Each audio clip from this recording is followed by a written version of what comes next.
Un des trucs qu'il va falloir se mettre en tête dans cette vidéo, c'est que le 3008 a changé. Alors déjà, oui, sur le style, ça se voit, mais ça va plus loin que ça. Peugeot, la marque, à mon sens, est en train de changer et ce véhicule marque une transition qui se ressent à l'intérieur, à l'extérieur et qui n'est pas totalement compréhensible dans son entièreté tant qu'on n'aura pas vu le futur Peugeot 5008.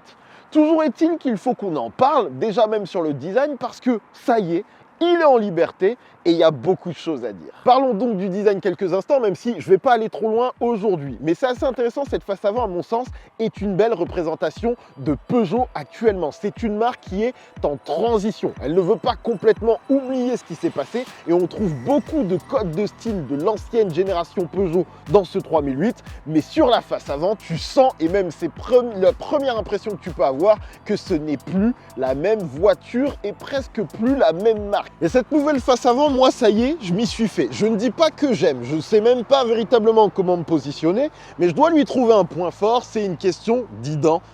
Ça fait quelque temps que Peugeot nous envoie des véhicules forts qui sont remarquables et je vous le dis, peu importe l'angle, le nouveau 3008 a une vraie identité qui lui est propre. Il a beaucoup de compromis qui le changent par rapport à ce qu'il proposait précédemment et c'est un peu dommage, notamment le fait que maintenant on a une version 100% électrique qui a rehaussé la voiture, mais globalement c'est une face avant à laquelle la plupart des gens vont se faire. C'est étrange en un sens et en même temps c'est aussi un petit peu en avance, ce qui fait que quand on l'a vu pour la première fois on se dit wow, et plus le temps va passer plus vous allez dire ok, c'est un 3008, je prends. Ou pas d'ailleurs. Et en réalité le vrai point fort de cette nouvelle génération c'est qu'il soit coupé. Honnêtement, c'est un véhicule qui aurait dû exister sur la génération précédente. Le succès du 3008 était si fort qu'une version plus dynamique aurait bien marché. Et ce que j'apprécie avec cette génération, c'est que Peugeot a fait ce qu'ils auraient dû faire. C'est-à-dire que c'est exactement comme ça qu'une version coupée de l'ancien 3008 aurait dû exister. Et presque elle arrive un peu trop tard parce que le marché a changé et parce qu'en plus là on parle d'une version 100% électrique. Mais une version avec le PureTech, le fameux PureTech, en 270 ou 300 chevaux, dynamique comme ça, limite une version PSE, ça aurait pu faire un carton sur le marché. Le moteur PureTech aurait été un problème, mais en termes de style, c'est une réalisation qui tabasse. Parce que j'ai vu la voiture rouler, ça y est, je l'ai vu en mouvement, et ce popotin, il déboîte pas mal. Les petites oreilles de chat, les feux un petit peu dynamiques à l'ancienne d'ailleurs. Vous pouvez noter que là, on a l'insertion des griffes directement dans les optiques, ce qui fait du bien, qui donne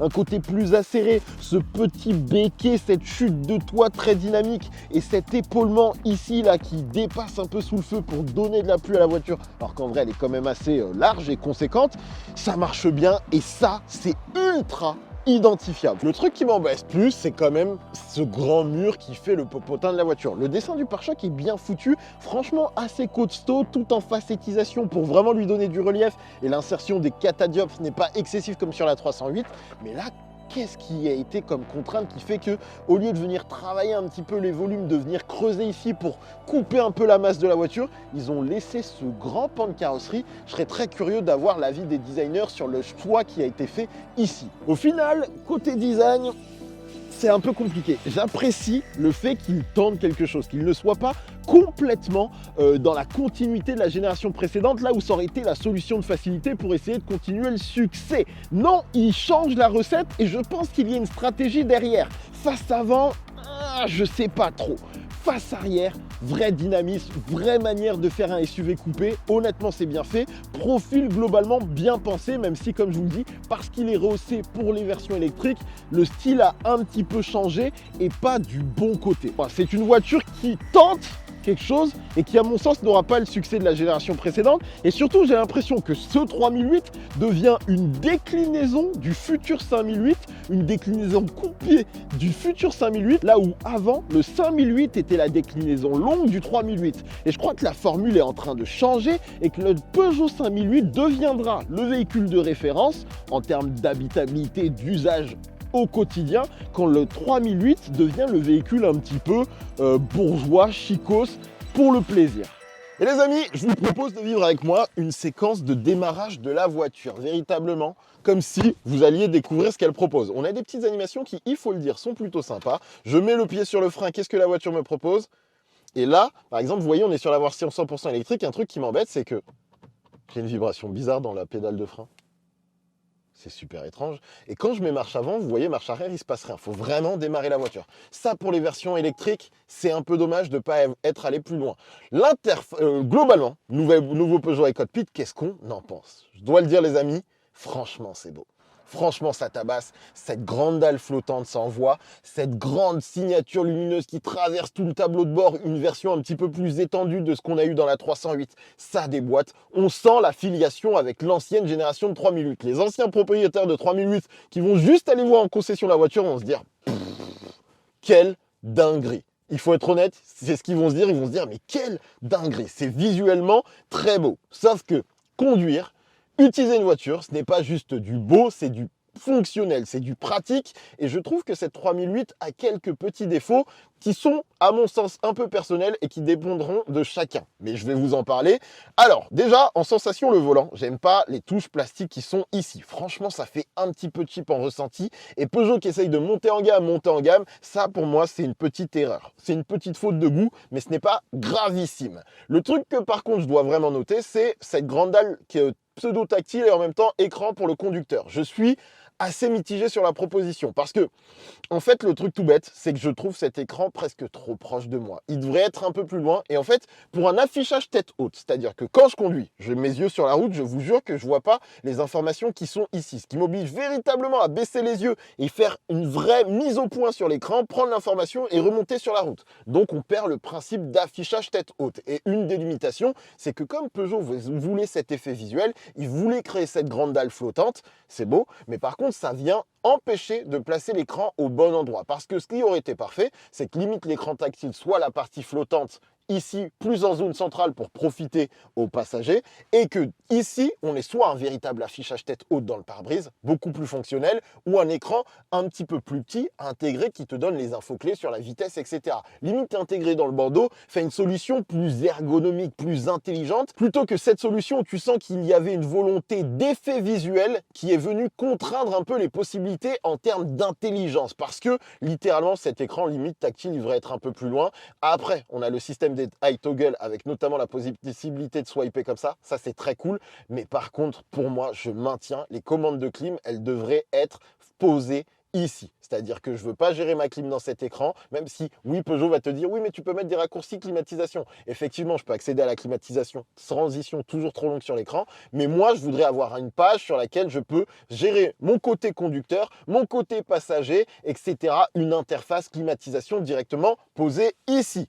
Autre chose à noter, j'ai l'impression que Peugeot s'est un peu limité sur les affichages. On a 3 pages, la page GPS, la page comme ça avec les informations multimédia et la page avec, je crois que c'est sur les éléments de recharge. Et côté droit, je peux avoir affiché mon ordinateur de bord. Et je crois qu'avant, on avait un petit peu plus de contrôle. Alors après, je sais que vous pouvez personnaliser plus les écrans à travers le système de personnalisation dans le menu. Mais globalement, j'ai l'impression que visuellement, Peugeot allait un petit peu plus loin, même si effectivement, en termes de transition, d'animation, GPS, etc., il y a des petites animations plutôt sympas dans la voiture. Bon, on sent que cet écran est un peu à l'étroit et qu'il a été choisi dans un format contraignant parce que du coup ils essayent de mettre la climatisation de base, ils vous mettent la climatisation sur toutes les pages, vraiment vous pouvez le voir. Ah, ces transitions, ces transitions me rendent fou. Là, allez, il est vraiment, c'est du détail, hein, mais tu sens, il n'est pas à l'écoute comme tu le souhaiterais.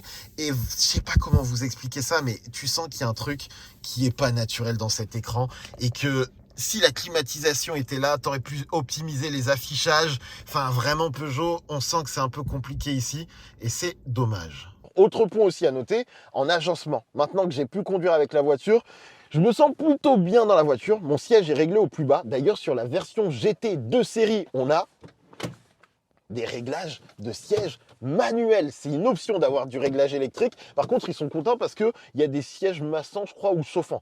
Honnêtement, siège électrique sur une voiture de ce niveau-là, pour moi, c'est presque la base. Et aussi, les commodos sont un petit peu loin. C'est-à-dire que moi, j'ai des grandes mains. J'ai vraiment des grandes mains. Et la distance, par exemple, avec le clignotant est un petit peu limite. Et d'ailleurs, écoutez le clignotant.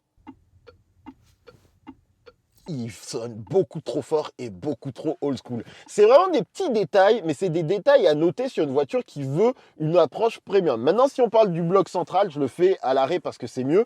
Insertion de la charge à induction plutôt intéressante. Si vous avez des grandes mains, des grosses mains, vraiment, ça peut être un petit peu embêtant, surtout si en plus vous avez un gros téléphone pour le choper, ça peut être embêtant. Vraiment, on sent qu'ils se sont battus pour trouver la bonne mesure. Les petits boutons qui sont ici, là, les petits raccourcis pour le désembuage, etc., c'est sympathique. Le truc que je dois noter, c'est que j'aurais presque préféré qu'ils soient intégrés sur la partie basse de cette dalle, mais je pense qu'il y avait non seulement des éléments de design à prendre en compte, mais également d'ergonomie pour accéder à la charge à induction. Et après, un gros truc qui m'embête, c'est quand même l'intégration à cet endroit du sélecteur de vitesse. Alors, ça fonctionne, vraiment aucun souci, ça fonctionne. D'ailleurs, il faut appuyer sur le bouton P ici pour mettre la voiture en parking. Ça, c'est un peu embêtant, même si vous avez aussi le frein électronique ici. Le truc, c'est que en termes d'ergonomie humaine, pour moi, ça aurait dû être ici à la place de ce bouton de volume. Pourquoi? Tout simplement parce que si vous avez déjà fait, vous faites marche arrière, marche avant, limite vous pouvez le faire à une main et gérer la sélection de vitesse aisément. Là, encore une fois, c'est pas grand chose, mais humainement parlant, c'est moins naturel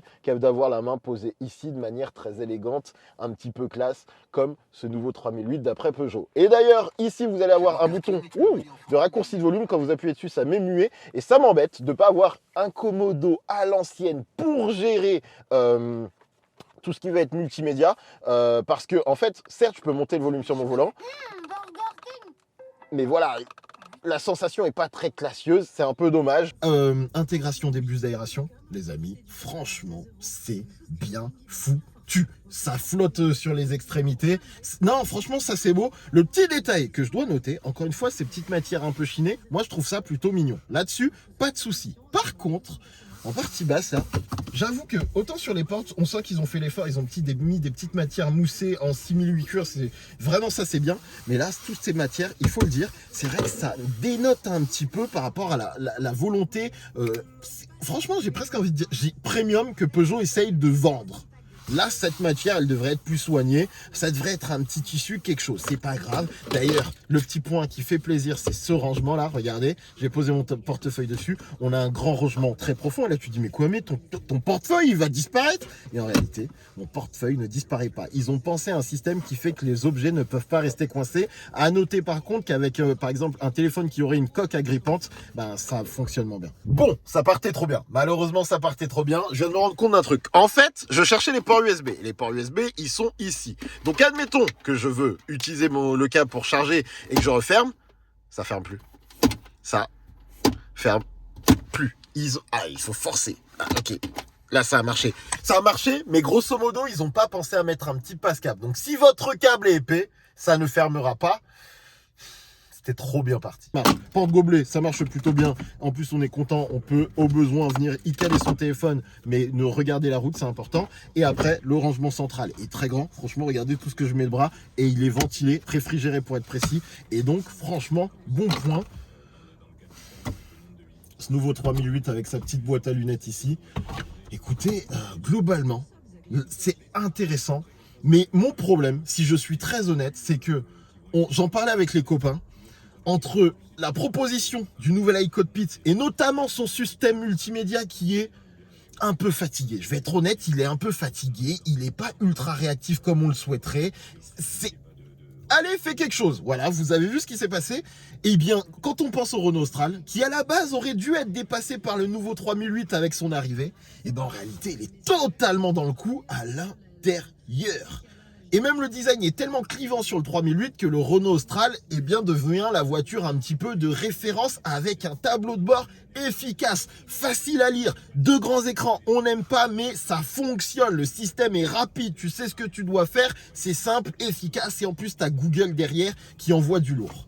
Et là chez Peugeot, c'est un petit peu plus complexe et ils sont contents, ils te disent ChatGPT, en réalité, qui va vraiment utiliser de manière utile ChatGPT dans ses véhicules? Très peu de clients.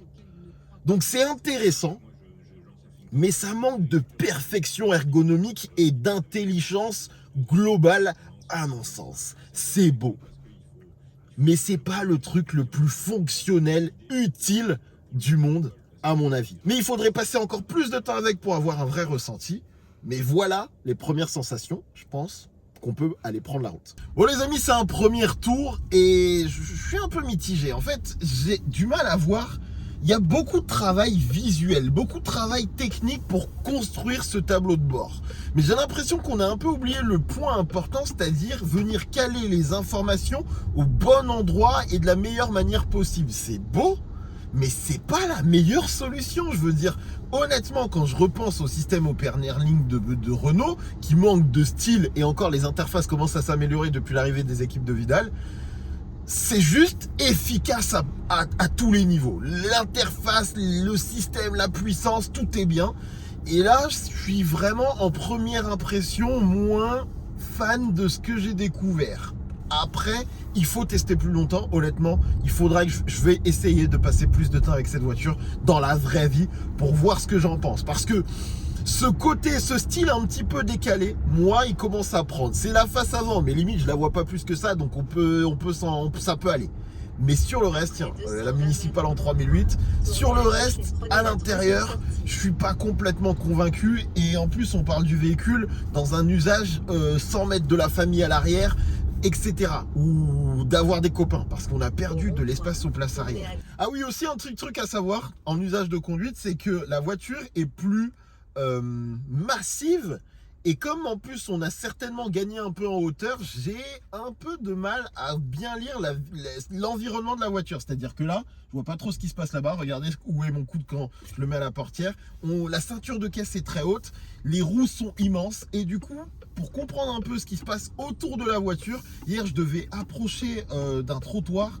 Et là, je savais pas exactement si j'allais toucher. Heureusement, vous avez la caméra panoramique qui va pouvoir vous aider dans cette situation en vous montrant par exemple où se situent vos jantes. Mais les atouts citadins de la voiture ont un peu diminué à mon goût. Et j'ai besoin de passer plus de temps avec cette voiture. Mais franchement, si je suis très honnête, ce que j'aimais bien sur l'ancienne génération est en partie plus disponible ici. Je suis trop et je suis haut pour rien, et la ceinture de caisse est un peu trop imposante, et la visibilité, sinon c'est une voiture. Attends, ouais, je tente un truc, je déteste conduire comme ça, mais on teste. Ok, d'accord. Enfin, faut conduire la voiture comme un camion. Là, je vois le capot. Ok, je vois le capot. Je capte un peu mieux, mais toujours là. Toute cette zone-là, je sais pas où est la voiture. Je sais pas. Bref, je dois rendre la voiture en fait. J'ai pas le temps de profiter correctement, expérimenter plus loin. Mais je voulais faire ce premier retour un petit peu décousu, et je vais voir si je peux prendre la voiture à la maison plus longtemps. Mais je conduis un camion, pourquoi je suis aussi haut?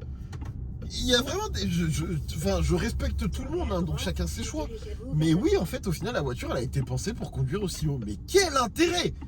Alors après, oui, t'as acheté un SUV, t'as envie de te sentir un peu haut sur la route et tout, mais oh mais qu'est-ce que c'est? Et quand je descends, ça marche moins bien automatiquement. Ouais, bah oui, je vois plus le capot. Là, je suis au plus bas, qui est pas si bas que ça. Et le sentiment est mitigé. Franchement, je suis un peu mitigé sur l'expérience à l'intérieur. C'est beau, mais c'est pas... Enfin, je veux dire, c'est le nouveau Peugeot 3008, quoi. Il a posé les bases de beaucoup de choses. Et franchement, là, ils avaient limite qu'un job à faire. Limite, ils nous proposaient le même intérieur que l'ancienne génération, avec des écrans plus cool, un peu mieux intégrés, etc. Et un système multimédia qui tabassait. J'aurais été content. Parce que, en fait, c'est pas... Je l'ai dit dans l'essai du facelift, j'ai dit le problème de Peugeot, c'est plus son design, c'est son système multimédia. Et quand tu vois ce qui est proposé là, bah t'as pas un système multimédia à la hauteur de 2024 qui tabasse sur tous les points. Il marche, mais pas au niveau que j'attendrais de Peugeot. Alors que c'est le nouveau Peugeot 3008, ça devrait tout défoncer sur ces paramètres-là, et malheureusement c'est pas le cas. Bref, on essaiera la voiture plus en détail dans la vraie vie dès que possible. Faut que je la rende, vraiment j'arrive là. Des bisous les potes, à bientôt. Ah oui, aussi un petit truc, en fait, de par le côté très étroit du chargeur induction, vous allez des fois oublier votre téléphone dans la voiture. Après, il faudrait que je teste de voir si elle me dit que... Attends, bah venez on teste. Hop, elle est éteinte. Est-ce qu'elle est éteinte? Éteignez le véhicule avant de sortir. Est-ce qu'elle me dit que j'ai oublié mon téléphone?